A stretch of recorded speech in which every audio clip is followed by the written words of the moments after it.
Amém, irmãos? Provérbios capítulo 3, ministrar o dízimo e a oferta, versículo 9. Honra o Senhor com a tua fazenda e com as primícias de toda a tua renda. O 10. Se encherão os teus celeiros abundantemente, transbordarão de mosto os teus lagares. Irmãos, aqui está falando de a gente honrar o Senhor. E nada mais justo honrar o Senhor do que com as nossas finanças. Porque quando a gente honra o Senhor, a gente está entendendo que precisamos sempre devolver aquilo que o Senhor coloca em nossas mãos. Não só porque é uma ordenança que está na palavra, mas porque a gente ama e obedece ao Senhor. Ama ver a porta da casa do Senhor aberta e entende que se temos recurso financeiro é porque Ele colocou nas nossas mãos. Ele preparou a porta de emprego, Ele tem cuidado da nossa saúde, Ele não tem deixado nada faltar à nossa casa.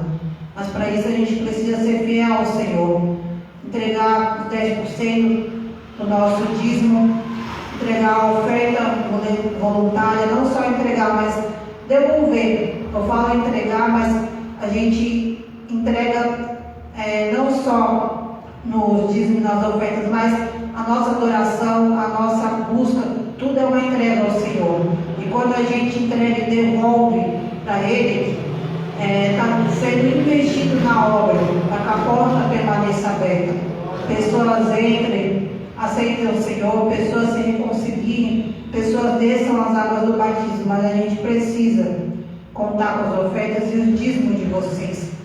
E honrar o Senhor é isso, é colocar Ele em primeiro lugar. Antes de pagar qualquer conta, de fazer qualquer coisa, quando a gente recebe o nosso salário, primeiro separar os 10% e entregar ao Senhor. Investir na obra, porque este é um investimento direto em almas. Um investimento que é um investimento pequeno se a gente parar para pensar em tudo que o Senhor já fez em nossas vidas. Porque o investimento que a gente faz na obra não se compara às bênçãos infinitas que o Senhor nos concede todos os dias. As bênçãos que Ele tem de nos livrar, nos guardar, nos proteger, as misericórdias dele. Então, que você dizime e oferte ao Senhor sempre com alegria, sempre com gratidão, sempre entendendo que aquilo que você depositar, o Senhor vai fazer muito mais na tua vida. Mas você precisa sempre entregar e devolver ao Senhor. Amém? Pedir para vocês ficarem de pé. Apresenta a tua oferta, o teu dízimo. Se você não tiver nada, não tem problema. O Senhor conhece, sabe da tua situação. Apresenta o teu coração como uma oferta ao Senhor. Senhor, toma, Senhor, dos ofertantes, o dizimita desta casa de oração. Abençoa para que a porta permaneça aberta para o Senhor. Toma o aluguel, a conta de água, de tudo que precisa ser pago. Mas eu te peço, abençoa o trabalho dos meus irmãos, aqueles que estão trabalhando. Visita-nos, Senhor, o dia a dia, a rotina, aqueles que trabalham no comércio, aqueles que têm uma empresa que trabalha de maneira autônoma. Abençoa, Senhor, em nome de Jesus. Visita aquele que está desempregado, abra a porta, cria a situação, meu Senhor. Abençoa a carteira, o currículo de trabalho. Quem está endividado, manda a providência, Senhor. Quem tem causa na justiça, libera, Senhor. Por liberta de todo espírito da avareza, do depurador, meu Senhor. E abençoa, meu Senhor, toda a sorte de bênção, meu Senhor. Suprindo as necessidades materiais, meu Senhor, de cada um. Preparando portas de escape, preparando oportunidades, meu Senhor. Portas que estão abaixo da tua presença, meu Senhor. Pessoas para ajudar cada um, meu Senhor. Na vida profissional e financeira. E abençoa as despesas dos meus irmãos, Senhor. Ajuda eles a honrar o compromisso, meu Senhor, pessoais, mas principalmente o compromisso, meu Senhor, na tua obra. Dizimar e ofertar. Então, neste mês, Senhor, abençoa com toda a sorte de bênção, Senhor. Em nome de Jesus. Amém, irmãos?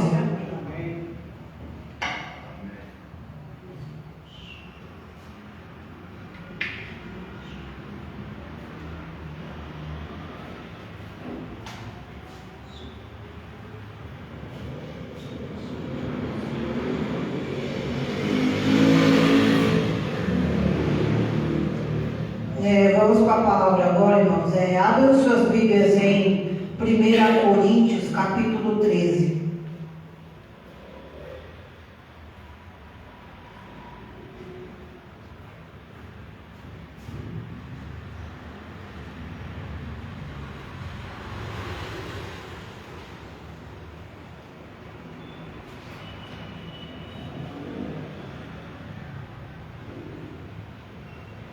Amém? 1 Coríntios, capítulo 13, versículo 11. Vamos ler só um versículo. Amém? A suprema excelência do amor. Esse é o título na minha Bíblia. Versículo 11. Quando eu era menino, falava como menino, sentia como menino, escorria como menino. Mas logo que cheguei a ser homem, acabei com as coisas de menino. Amém? Só esse versículo. Vamos orar. Senhor, toma esta palavra em tuas mãos. Que o Senhor cresça, que eu diminua. Que o Senhor perdoe os meus pecados, os pecados dos meus irmãos, Senhor. Que o Senhor me use como instrumento, como canal para passar aquilo que o Senhor colocou no meu coração para passar para os meus irmãos. Que essa palavra seja eficaz, meu Senhor, seja penetrante, meu Senhor. Que cada um entenda, meu Senhor, esta palavra, a tua vontade e o teu querer, em nome de Jesus. Amém? Amém. Irmãos, essa passagem aqui é exatamente uma passagem das inúmeras cartas que o apóstolo Paulo escreveu. E o que me chamou mais a atenção nessa leitura, nessa passagem, nesse texto aqui, é exatamente esse versículo. Porque Paulo estava falando do amor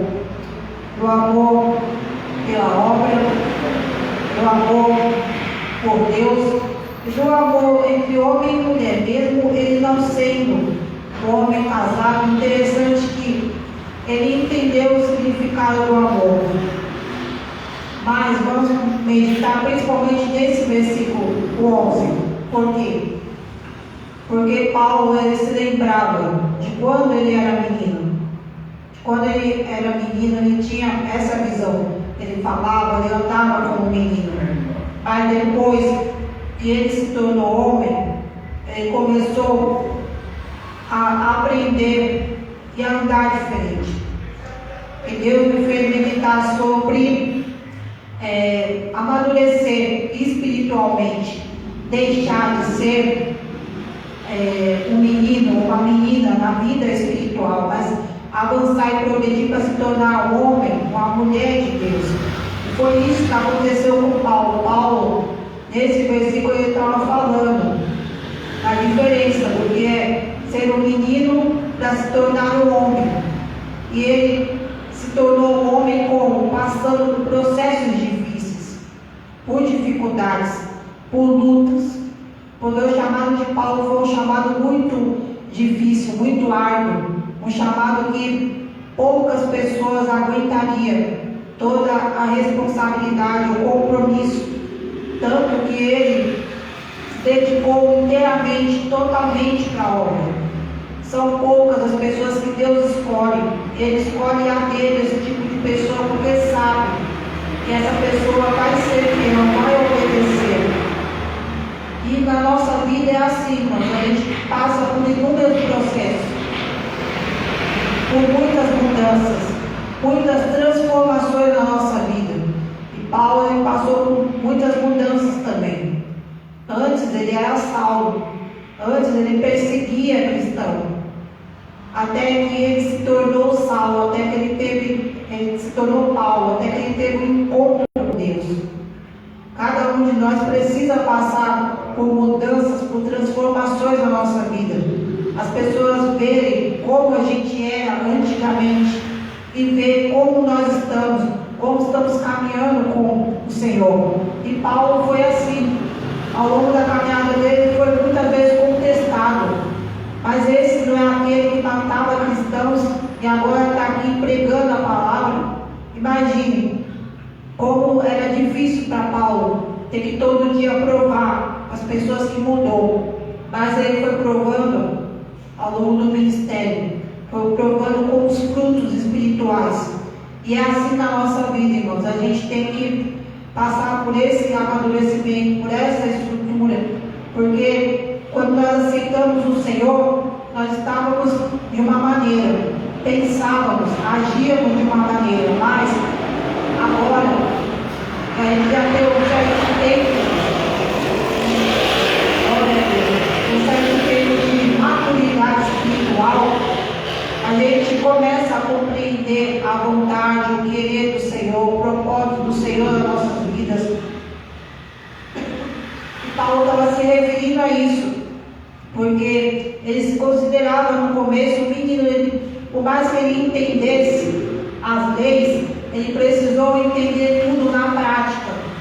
Tem pessoas que entendem, sabem a Bíblia, de Gênesis e Apocalipse, mas não tem prática, não pratica no dia a dia, não entende que precisa ser transformado, não entende que precisa nascer de novo. Por isso que a gente é batizado, porque é um novo nascimento. Uma nova criatura está nascendo, para que o velho fique para trás, para que o velho morra, para que as pessoas vejam realmente quem é cada um de nós, ver a transformação, ver que o Senhor habita dentro de nós. Por isso que a gente tem que sempre caminhar com o Senhor, sempre elevando os nossos olhos para os montes, porque é de lá que vem o nosso socorro. Ele é o nosso socorro, Ele que vai nos dar estrutura, como Paulo mesmo falou em Efésios. Ele vai nos dar a armadura, do alto da cabeça quanto dos pés. Cada item da armadura é um item importante na jornada da vida cristã. Por isso que cada item da armadura a gente usa, a gente vai colocando a armadura, vai colocando separadamente. Por quê? Porque em cada processo, cada luta, a gente vai usar a espada, o calçado, o capacete, a armadura por completo a gente vai usar, chegar o momento. Mas em cada momento a gente vai usando algo, a fé, para combater os dardos de Satanás. E Paulo usou tudo isso. Mas o mais interessante é ele ter falado de amor. Tem o versículo 13, que é o último versículo desse texto, dessa passagem aqui. Agora, pois, permanece a fé, a esperança e o amor. Destes três, mas o maior deste é o amor. Ele falou do amor, e o amor que ele estava falando é principalmente o amor de Deus, irmãos. O amor de Deus é algo que a gente não consegue mensurar. Por quê? Porque como Deus Pai foi capaz de entregar Deus Filho para remissão dos pecados, por amor à humanidade. É algo assim que tanto está na palavra escrito.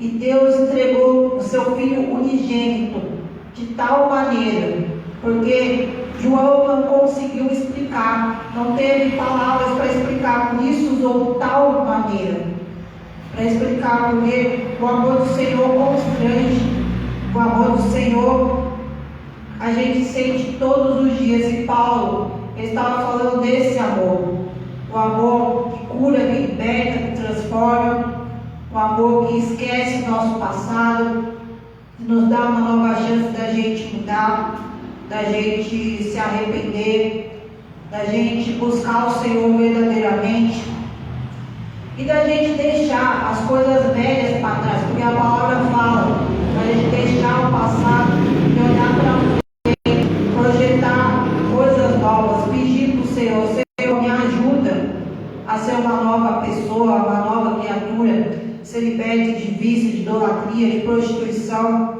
mas ser uma pessoa temente, uma pessoa que te busca, uma pessoa que persevera.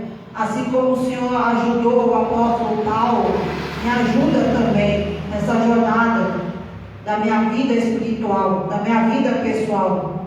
Eu estou falando muito aqui nesse caso de vida espiritual, mas Nesse caso também cabe falar de vida pessoal também. Transformação na vida profissional, transformação principalmente no meio da nossa família, que é o ambiente mais difícil das pessoas enxergarem, porque quando a gente vem para Cristo, as pessoas começam a nos criticar, falam, mas você está indo para a igreja, não era você que fazia isso, fazia aquilo. Mas aí com o tempo as pessoas vão vendo a nossa mudança.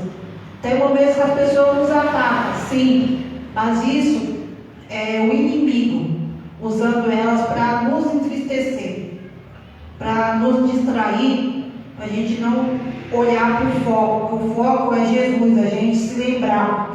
Eu não sou mais aquela pessoa do passado. Aquela pessoa do passado já não existe mais. Tanto que o Senhor já perdoou os pecados, já esqueceu aquela pessoa que bebia, que fumava, que se prostituía, que fazia coisas horríveis, que dava brecha para o inimigo. Porque deixar de ser e falar como menino, como homem, falar como homem é falar das coisas de Deus. Deixar de ser menino, fazer as coisas do passado, falar coisas que desagradam ao Senhor, falar, fazer, pensar, agir. E isso é ter domínio próprio. Domínio próprio é o Senhor governar as nossas emoções, a nossa mente, nos ajudar em tudo que precisamos, irmãos. E a gente se abrir para o novo do Senhor, se abrir para as novas oportunidades, as novas portas que o Senhor tem na nossa vida, avançar, progredir. Prosperidade é a gente viver uma vida plenamente bem, não é só a gente ter dinheiro na nossa conta, mas a gente ter saúde, a gente viver bem a nossa vida familiar, a gente viver bem a nossa vida espiritual. Isso é prosperidade. Muitas vezes a gente confunde prosperidade. Tem inúmeros exemplos de homens que a gente pode ver que passaram por um processo de transformação. Davi, ele foi o quê? Pastor de ovelhas. Mas chegou um momento que ele precisou se transformar em quê? Num guerreiro para lutar contra o gigante. Aí foi um processo. Ele deixou de ser aquele pastor de ovelhas para ser um guerreiro, para lutar pelo povo de Israel, para ser um instrumento nas mãos do Senhor. O outro também, que era improvável, era Moisés. Moisés, o homem que foi criado no palácio egípcio, estava lá com o faraó. De repente, ele começou a se revoltar com tudo aquilo que acontecia com o povo dele, porque ele sabia que ele estava lá no palácio, que ele foi instruído, mas que ele não era nascido de lá. Até que chegou o momento, Deus confiou uma responsabilidade. Você vai ser o libertador do povo de Israel. Você vai tirar o povo de Israel da escravidão.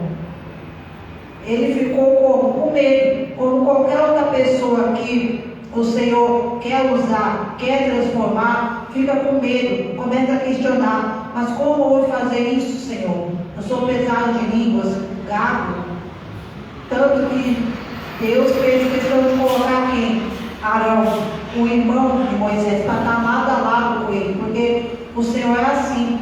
Aquilo que a gente tem dificuldade, o Senhor coloca pessoas para nos ajudar, para que a gente cumpra a missão, cumpra o propósito. E mais interessante foi a transformação tanto de Davi quanto de Moisés. Depois disso, Davi passou por todo aquele processo que a gente conhece, de perseguição por causa de Saul. Demorou para ele chegar ao reinado, mas finalmente ele chegou. Ele passou passo a passo, transformação por transformação, processo por processo. Moisés a mesma coisa, até chegar a libertar verdadeiramente o povo. Mas ele não libertou totalmente, porque precisou ser usado o quê? Levantado e ser usado o quê? Josué, que era um dos seus braços direitos também. Estava lado a lado com Moisés, aprendendo, para quando chegasse o momento ser usado como instrumento também. Outro que era improvável, se a gente parar para pensar, Gideão. Gideão estava lá malhando o trigo. Gideão era da família mais pobre de Manassés, mas o Senhor fez questão de usar ele também como instrumento para libertar o povo da mão dos midianitas. E ele fez o que também? Questionou, falou: Senhor, mas como eu vou ser usado? A mania que o ser humano tem, como o Senhor vai fazer? De que jeito o Senhor vai fazer? Esse é o problema de muitos de nós. Quando o Senhor nos fala algo, a gente não acredita, não duvida, fica questionando. Tem coisas que não é para a gente compreender, irmão. Tem coisas que é para a gente confiar. Se a gente aprender somente a confiar, se entregar nas mãos do Senhor, tudo vai fluir bem. A gente não vai ficar sofrendo tanto, quebrando a cabeça. Mas quando a gente fica questionando, mas por quê? Como vai ser? Eu não tenho dinheiro, eu não sei falar, eu não sei isso, não sei aquilo. Fica difícil. Mas Gideão, mesmo assim, mesmo questionando o Senhor várias vezes, ele foi usado pelo Senhor também. Foi um instrumento da mão do Senhor. Assim como Paulo. Paulo, ele não questionou o Senhor em nenhum momento. Mas ele entendeu que precisava passar por um processo. Deixar o Saulo de lado para se tornar Paulo, o apóstolo, para pregar a palavra, para ser usado para curar, para libertar, para transformar. E olha que Paulo nem foi um dos apóstolos que andou com Jesus. Tudo que ele pregou, ele passou para as pessoas, foi de ouvir falar. Imagine se ele tivesse andado como os 12 andaram com Jesus. Mas ele foi até o fim na missão dele e fez a vontade do Senhor. Então, eu não vou me estender muito mais, que a gente medite nessa passagem de deixar coisas velhas de lado.